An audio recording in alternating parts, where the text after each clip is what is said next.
বিয়ের পর স্বামী স্ত্রীর প্রতিটি সিদ্ধান্তের জন্য যদি মা বাবার কাছে যেতে হয়, তাহলে আপনি বিয়ে করেছেনই বা কেন?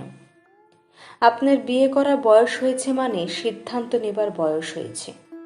কিন্তু বিয়ের পর প্রতিটি সিদ্ধান্ত যদি মা বাবাকে জিজ্ঞেস করে নিতে হয়, তাহলে আপনি স্বামী হিসেবে স্ত্রীর কাছে মর্যাদা হারাবেন।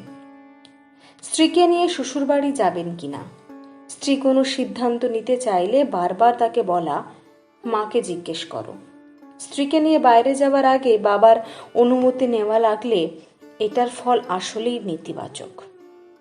সাময়িক মনে হতে পারে কোনো অসুবিধা তো হচ্ছে না, কিন্তু আপনার স্ত্রীর মনে ক্ষোভ জন্ম নেয়, আপনার প্রতি তার সম্মান বোধ উঠে যায়। মাঝে মধ্যে তার কিছু ইচ্ছে করলে আপনি বলেন, দেখি মা কি বলে। তখন হয়তো সে কিছু বলে না, কিন্তু মা যদি না করেন, মায়ের ওপর না বরং আপনার ওপরই তার রাগ হয়।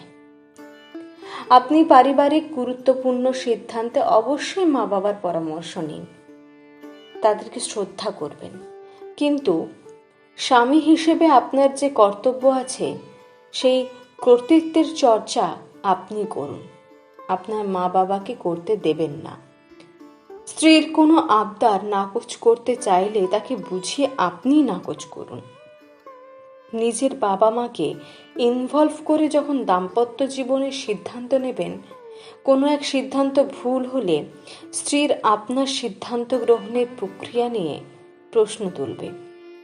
ঠিক তেমনই স্ত্রীর বেলায়ও স্ত্রীরা বেশিরভাগ কথা মায়ের সাথে শেয়ার করে। স্বামী কি করলো, কি বললো, স্বামীকে এটা কিভাবে বলবে, স্বামীর কাছে কিভাবে চাইবে, এগুলো নিয়ে সে মায়ের সাথে কথা বলে। মাও খুব আগ্রহ নিয়ে মেয়েকে বুদ্ধি দেন। বিয়ের পর গুরুত্বপূর্ণ ইস্যু ছাড়া দৈনন্দিন এসব ব্যাপারে মেয়ের মা তো ইনভলভ হবে, পারিবারিক অশান্তি তত বাড়বে। মা যদি জিজ্ঞেস করে, এটা বলার পর জামাই কি বলল, স্ত্রীর তখন স্পষ্টভাবে বলা উচিত, সরি মা, ও আমাকে কি বলেছে সেটা তোমাকে বলতে পারবো না। একজন স্ত্রী হিসেবে স্বামীর প্রতি আপনার এই আত্মসম্মান থাকা উচিত। আপনার দাম্পত্য জীবন নিয়ে নিজের মা বাবার অতি উৎসাহ দেখলে তাদেরকে সম্মানের সাথে নিরুৎসাহিত করুন।